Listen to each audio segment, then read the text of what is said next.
Welcome, everyone. I'm Steve Rogenstein, Honeybee Watch's project director and your host today. I'm joined by Arrigo Moro, our science director, who will lead our Q&A session at the end of the day. Today, we'll hear from three experts who not only talk the talk, but walk the walk too. Each has been directly involved in visionary ideas that, through fortitude and action, have become, or in the process of becoming, legally viable policy changes for the betterment of bees and nature. We'll hear their stories, and then at the top of the hour, I'll lead a panel discussion, and that'll be followed by a Q&A with the audience that Arrigo will moderate. To start, I'll briefly introduce Honeybee Watch to those of you who are unfamiliar with us. We've been around for more than 5 years. We're an international coalition tasked with better understanding how free-living honeybees survive via natural selection with little or no human intervention. And by free living, we mean bees that choose where they want to live, whether that be in tree cavities, natural tree cavities, or log hives, holes in the ground, building walls, chimneys, abandoned beehives. Wherever they choose, that's where they want to be. So Honeybee Watch's aim is to find nature-based solutions to lower mortality rates of managed colonies, increase beekeeping sustainability, and ultimately protect these threatened wild populations around the world. In a nutshell, this Symposia series is also part of our efforts to create and kind of consolidate and build community around this global coalition that's centered around free-living honeybees. We've organized the Symposia series for the last 3 years, and its attempt is to introduce experts to one another to facilitate the exchange of knowledge and data and best practices. It's to introduce you as the audience to their work and to connect you to one another. And of course, in a Symposia series, we want to dive into challenging topics and really explore what the possibilities are, maybe come to some solutions. And then that brings us to today's program, the last symposium of the year, which is titled Policy Issues, Banning Imports, Fighting Pesticides and GMOs, and Rights of Nature. So we're excited to welcome our three guests and provide this platform for them to share policy-related stories, which hopefully will leave you feeling empowered and inspired, and maybe even for you to take steps towards legislative change where you're located to benefit bees and nature. So our next guest is Eric in Mexico, a researcher on ECOSUR's bee team. And Arrigo, if you could drop their website in there. And he came to us through a mutual contact. While I was attending a conference earlier this year, I met a very dynamic speaker, a Latina environmental lawyer in Sweden, who was presenting about rights of nature and legal challenges to defend nature, et cetera, very much like what Mari just presented. And when I approached her and introduced Honeybee Watch and our desire to eventually influence more protective policies, she lit up and said, "Oh my God, I have to introduce you to some people." And Eric is one of those people. And then when we heard about his work supporting Mayan beekeepers in Mexico in their fight against Monsanto, which you'll hear about in a second, it was an immediate yes, this is a story we want to hear about. So now we get to hear their inspiring story. Hello, everyone. I'm Eric Vides. I'm based in South Mexico, in the state of Chiapas, in the institute called the Southern Border Institute, which is an institute about ecology and rural development. So I have a formation mostly in ecology, not in rights or rights of nature, but I have been like involving with the beekeepers since more than 14 years. So that's why I was well invited here. So I'm very happy to share. Okay, so we'll talk about about recognizing the rights of nature, the case of bees in Mexico. So I want to thank as well my colleague Gabriela Torres, which is an anthropologist who and we work together bringing these ideas of recognition of the bees, that just a recent movement that beekeepers achieved a couple of years ago. So I've seen that there's a lot of people from many countries. So I would like to give a little introduction about the ecological richness of Mexico in terms of bees. So as you may know, there's more than 20,000 bee species in the world. Here in Mexico, we have more than 2,200 species, and this number is growing and growing each year. In our lab at ECOSUR, that is called Bees Lab, we are describing around two or three new species each year. So this richness and this diversity is still growing and growing. So in the particular region we're going to talk about in South Mexico, the Peninsula, Yucatán Peninsula, there's around 230 species, and there's like a long, long tradition on stingless beekeeping, or as we say it in Spanish, meliponiculture, that will be in English. So Mexico has more than 40 stingless bees, and around 15, 16 have been managed by original towns since hundreds of years. Here, for example, in the left, we can see an image of the Trocortesian Codex or Madrid Codex, and where Mayans 800 years ago illustrated the management of this bee species called Melipona becki, where, as you can see, there's like a very, very detailed illustration on the structures of the bees, and they are describing how management for reproduction, for ceremonial events, they were bringing management to this species. But this tradition is still alive nowadays. And for example, in another region of Mexico, as you can see in the right side, there's a picture of a man managing the another species of bees called Scaptotrigona mexicana, and they have a very different way of manage. They manage it with clay pots, let's say. So, and they are mostly in the cloudy forest environment ecosystems. So, traditional manage of stingless bees is still alive in Mexico with around 15 species.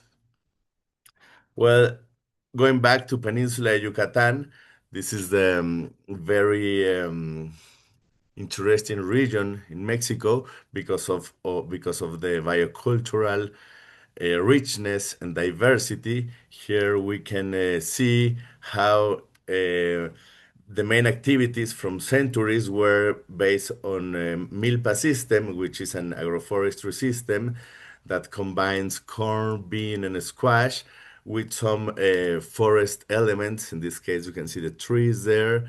This is cedar, and for hundreds of years, stingless beekeeping was part of the activity system of the peasants, of the Mayan peasants in this region. Then later, 400 years ago, honeybee came to the Americas, and many people begin to manage Apis mellifera species. And it works for hundreds of years, lot of time. But in recent times, since 40 years, since the 80s, there were like a lot of productive policies trying to change the productive systems, and they actually did it. So there were like an a big deforestation process in the Peninsula Yucatan. Here you can see in the map how all the red dots that were a natural forest now are mostly monocultures, mainly sorghum, maize, or soybean. And so this is like some of these municipalities, particularly Hopelchen, where um, Mayan beekeepers begin fighting against transgenic soybean. This municipality has the highest rate of deforestation in the whole country. So there's a lot of forest, there's a lot of biocultural richness, but at the same time, there's a lot of agro-industrial process going on. So this process have changed the landscape, have changed the productive systems, and in 2012 there was like breaking point because the Ministry of Agriculture accepted or give the permission for the introduction of the plantation of transgenic soybean with the trait that is resistant to herbicides based on glyphosate, which is the star product of Monsanto. And at this moment, there was a huge mobilization between peasants, beekeepers, scholars, NGOs, even honey traders, because we were all concerned about the effects of the transgenic soybean plantation for the traditional systems, for the beekeeping, for the honey exports of Mexican beekeepers to the European community countries. So at this moment, the Ma OGM movement begin. Ma means no in Maya language, and OGM, it's genetically modified organisms. Sorry, I put it in Spanish. Well, sorry. After 2012, beekeepers and in the collective way did a lot of lawsuits seeking um, for stopping the permission for the plantation of transgenic soybean, right? So the reason that the Supreme Court of Justice of Mexico uh, stopped the permission was because all the authorization for plantation transgenic soybean was without doing the proper proceedings for free, prior, and informed consultation, which is established on the ILO convention in the 169 apart. So in this moment, transgenic soybean was prohibited, but it was like a victory in paper, but at the same time, uh, the situation in the field was that transgenic soybean still growing in surface, still motivating deforestation of the Mayan forest. So we can see in these bars how transgenic soybean has been growing in percentage and how total surface of transgenic of soybean has been growing in the municipality of Hopelchen, where beekeepers begin all this movement.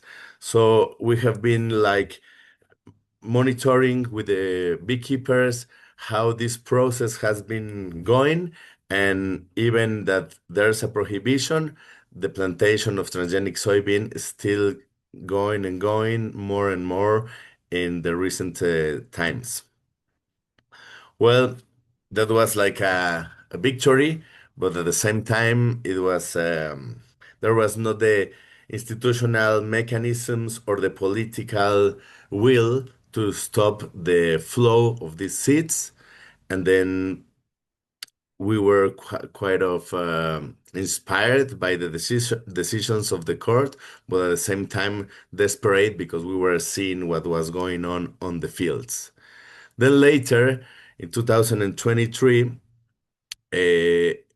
we were aware by by the same beekeepers we work there about how you call it a mortal no mass bee poisoning in the same municipality of Hopelchen.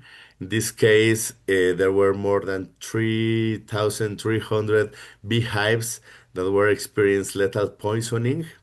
This affected more than 110 and 10 beekeepers.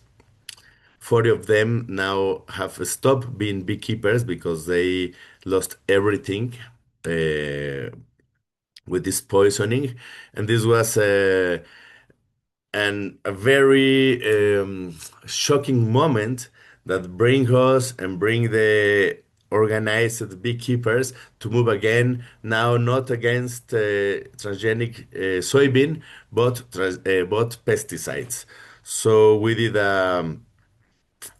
um, we did a toxicological analysis. We could determine what was the pesticide who killed the bees, and it was fipronil, which is one of very lethal insecticides for bees. Even it is banned in some countries in Europe.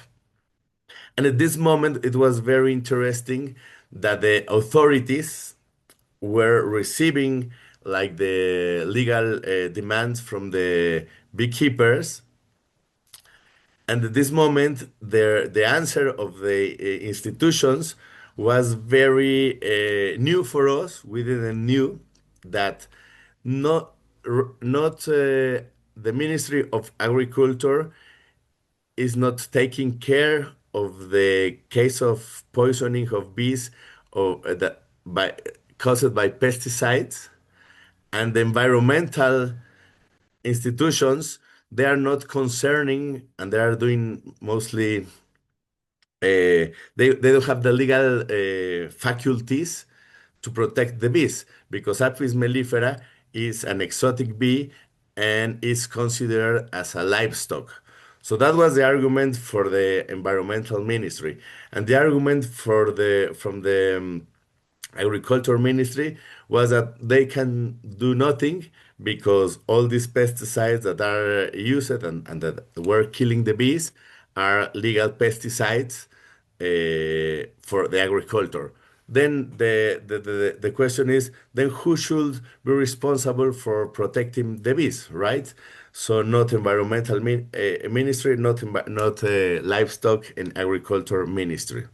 This this situation pushed a lot the discussion on this institution between scholars, between beekeepers in different places about who then has to take care of honeybees, right? And now, after that, same beekeepers that were fighting against Monsanto, mainly the beekeepers from the colectivo, I'll tell you later, and how is it in English, but the beekeepers take this tragedy to a legal breakthrough. So the Eric, beekeepers Eric, from sorry, you have 1 minute. okay, nice, nice. So beekeepers from Camnalón and Colectivo Maya de los Chenes, they push this lawsuit for asking the court to recognize bees as subjects of rights. Then, as Mary told us, it happened on 2023. But after that, we have been monitoring more and more lethal intoxications of bees in the same region. So this is what um, um, beekeepers are asking for, which mainly is protecting diversity and the integrity of the ecosystems. But the big problem is that the court didn't say who is going to take care of these actions. So it's again a victory on the paper, but not in the field. And that's, I think, one of the big problems. Similar case happened in Peru to 2025, not for the whole species of bees, but for Meliponini tribe bees. And then we are like in a similar process here in Mexico and in Peru. And then I just want to finish with these questions that are concerning about what are the mechanisms that will the state use to guarantee protection of the bees, even if that's on the court, that's the lawsuit. Will the how the government and this various agency can deal with conflicting regulations, as we see, environmental regulation and agricultural regulation, they have like conflicts of policies. And just to finish, I want to give thanks to honeybees, well, and mostly beekeepers that have become the spoken person for socioecological problems in Peninsula, the Yucatan, and in the whole country. So thank you. There's more information in our website that you can see there. Thank you, Eric. So, yeah, this is a case where you have a legal victory, but the fact is that there's a lack of enforcement, and therefore, you know, that's a huge issue, and I hope that we will explore that during the panel discussion. So, thank you for sharing your case study in Mexico, and I think it leads very seamlessly into our next speaker.